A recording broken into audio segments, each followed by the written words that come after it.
last 3 seasons, Loudon, New Hampshire has had the honor and privilege of launching the chase for the NASCAR Nextel Cup. And this season, the field couldn't be stronger. NASCAR has expanded it to 12 drivers, and among those 12 drivers are 5 former champions. Add to that the fact that 7 of the drivers in the chase have won at this track before. This should be off to a very competitive start.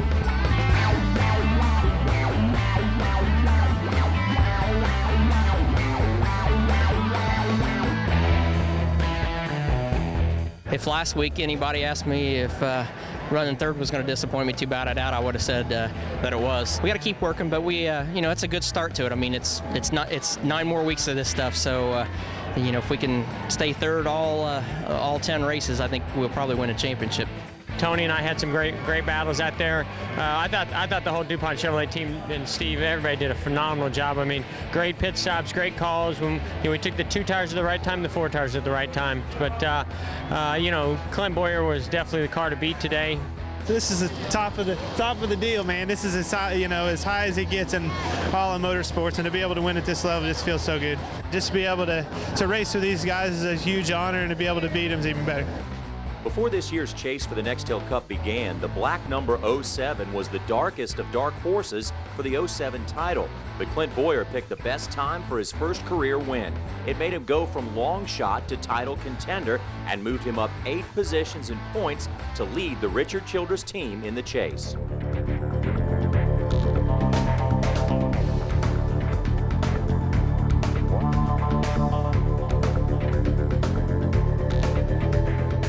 There's no track on the Nextel Cup circuit that lives up to its nickname quite like the Monster Mile at Dover, Delaware. For a mile-long racetrack, it's got short track characteristics, and therefore you can get in a lot of trouble out there. But for the guys on the top of the chase to the Nextel Cup, they can afford to have a bad day. But if you're on the bottom of the chase right now, one more bad day could spell the end to your title hopes.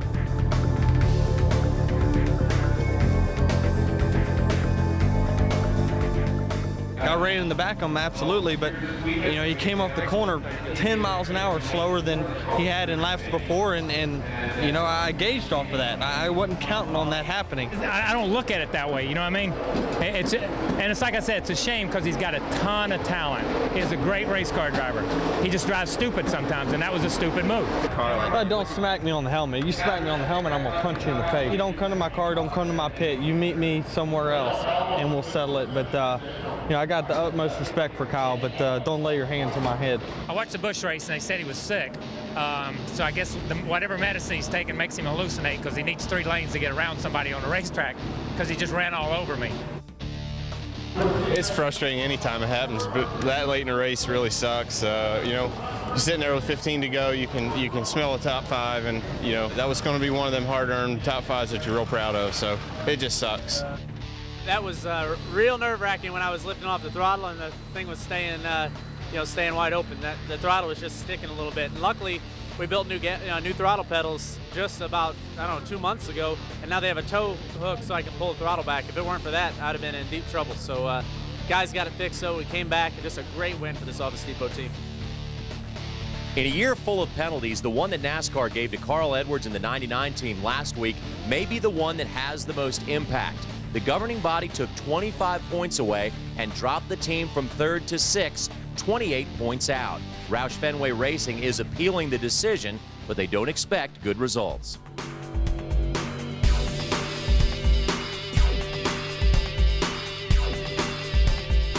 A NASCAR racetrack is one of the few things in life that actually gets better with age, and the Kansas Speedway is no exception. Over the last 6 years, the racing surface has widened out, and that bodes well for the drivers in the chase to the Nextel Cup because they need room on the racetrack to race safely. While everybody else is running around worrying about their fuel mileage, they can go for it like we saw Tony Stewart do last year, and I believe this could be the first race in this chase where we see a non-chaser in victory lane.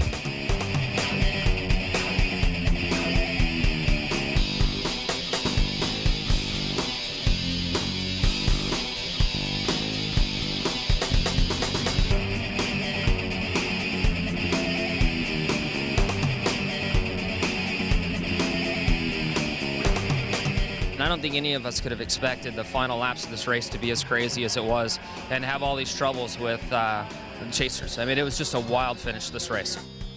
If he thinks you won, certainly it's just weird. I mean, I don't know the rules. I don't know what it's all about, but it's definitely very weird. I knew it was over. They, gave us the white flag. They declared us the winner. All we had to do is make it back to the line, But I could have passed the pace car if I wanted to. I mean, I don't know what the controversy is, But.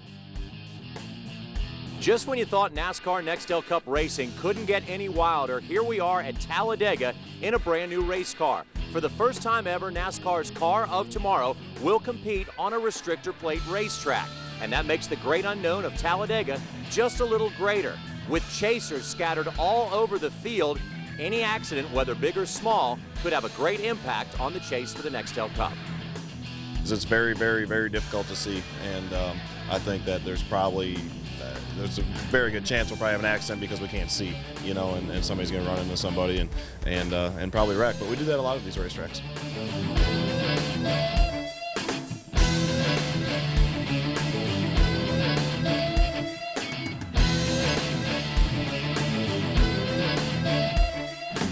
We had a good car. We had a good motor. We just have some sort of a gremlin. As you see, the 31-1 and myself have failures, so we've got a gremlin in there.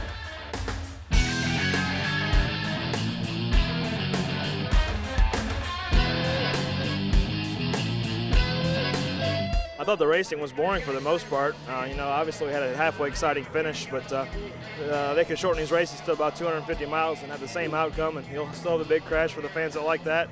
You won't have the single file racing. I would hope not, because single file racing around a 2.6 mile racetrack just isn't racing.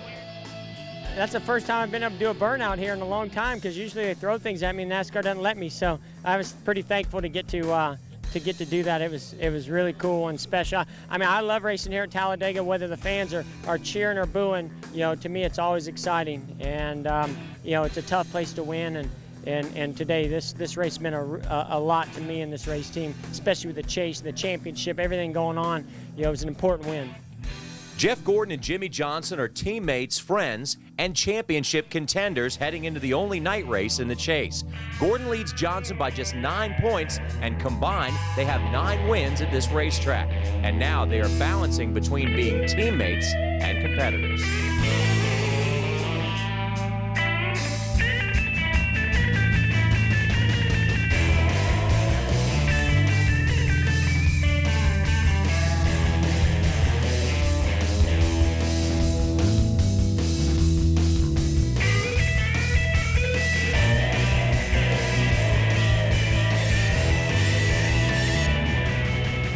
It's such an awesome feeling. I mean, I love Lowe's Motor Speedway.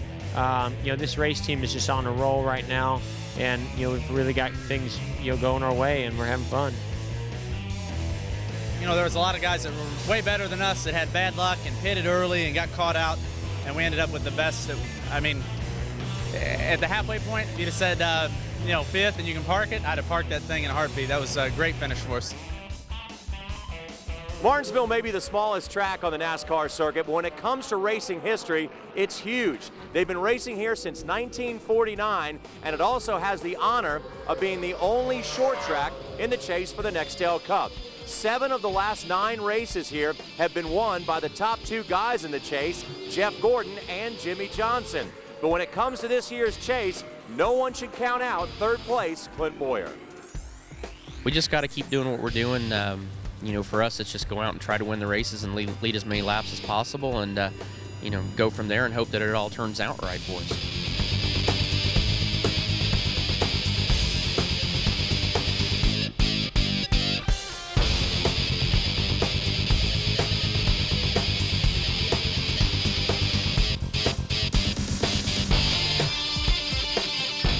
You had to dish it back out, though. I mean, every time I got run into, I run right back into them. They just gonna keep doing it to you, so I ain't gonna get pushed around out there.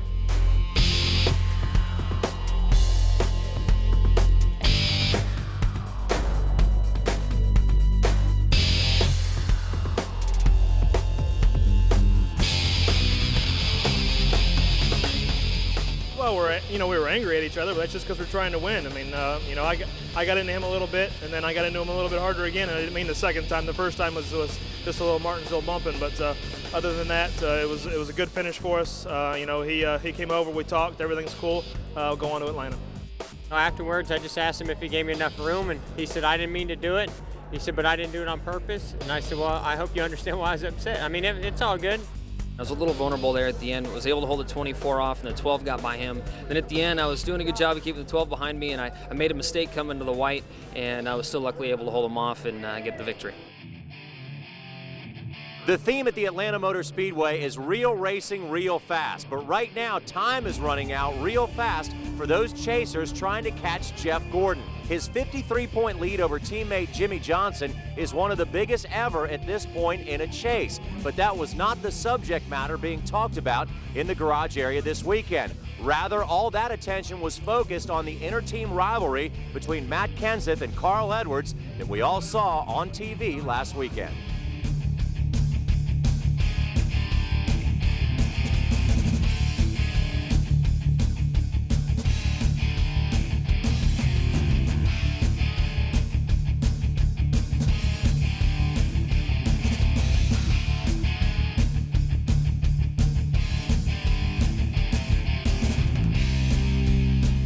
Next thing I know, the 26 had stopped, and I ran all into him, and I got in the wall, and hope I didn't mess anybody up, but I don't know what I would have done different. Just a bad deal, and we got lucky there at the end.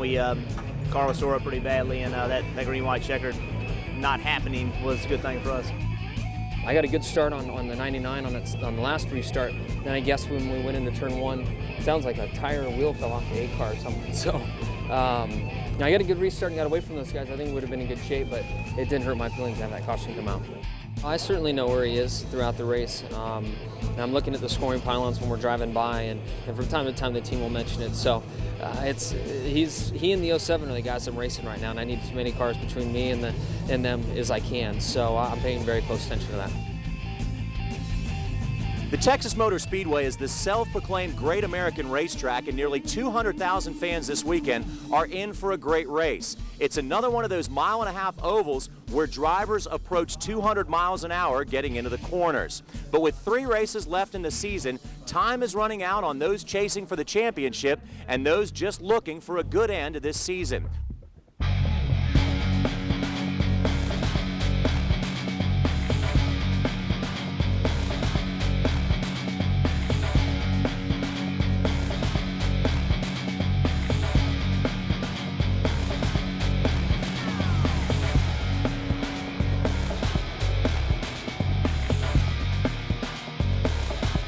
I can't believe more people didn't get 2, and that would have helped us a little bit, but I saw him coming, did everything I could to hold him off. I was too loose anyway, and 2 tires just couldn't quite hang on to it. I caught Matt, and then he started giving me the bottom of the racetrack, so that told me that his stuff was fading and he was kind of running a defensive line, and that gave me new hope, and I tried once, couldn't pull it off, kind of cooled my jets for a little bit, tried again, was able to get the pass done, coming around to get the white flag. I couldn't be more proud of this team and the effort they're putting out there, and good communication. We're not getting it close enough, and we're getting beat, and it was a pretty disappointing day right there. With 8 down and 2 to go in the chase for the NASCAR Nextel Cup, a mere 30 points separates the top 2 contenders. Jeff Gordon trails his teammate Jimmy Johnson. Now, Gordon won the last time we were at this racetrack, and the most asked question this weekend is, can Gordon catch Johnson? Well, 15 times this season over the course of 2 races, Gordon has outscored Johnson by 30 or more points. But to make things more difficult, he'll have to catch a streaking Jimmy Johnson, who has won the last 3 races.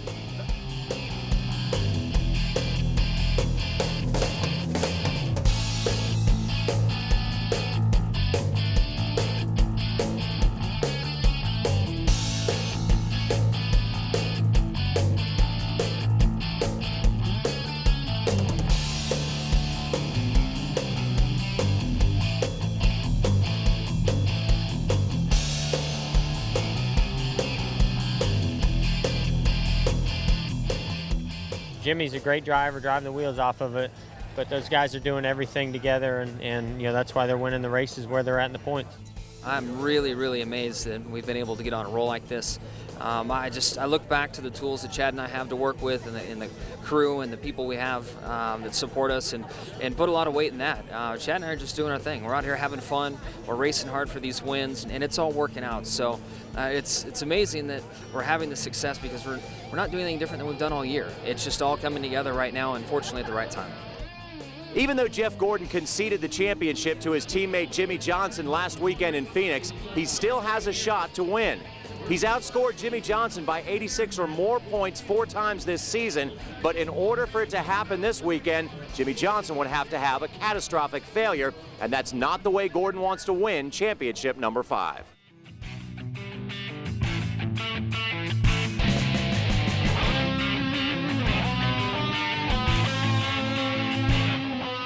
I really am trying to keep it simple. Maybe it's just my small brain or what, but if I try to think about too much at once, it's a big feat ahead to look at and to worry about. So I'm just trying to keep it simple. Friday's done and behind us now, going to Saturday, and then take it one lap at a time on Sunday.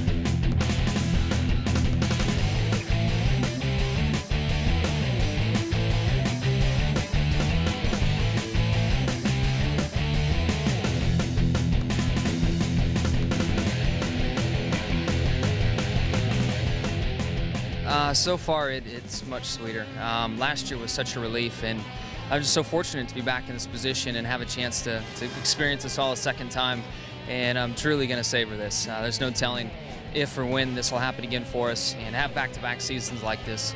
Something I'm very, very proud of, and I can't thank Chad Knaus enough, all of Hendrick Motorsports and the Sport from Lowe's. So we're going to savor this. It's going to be very good. I'm certainly not going to hang my head down low because we got too much to be proud of. It's a great year and a great effort. And, I love working with Steve Letarte and all the guys in the DuPont Chevrolet team, and we'll go try to get them next year.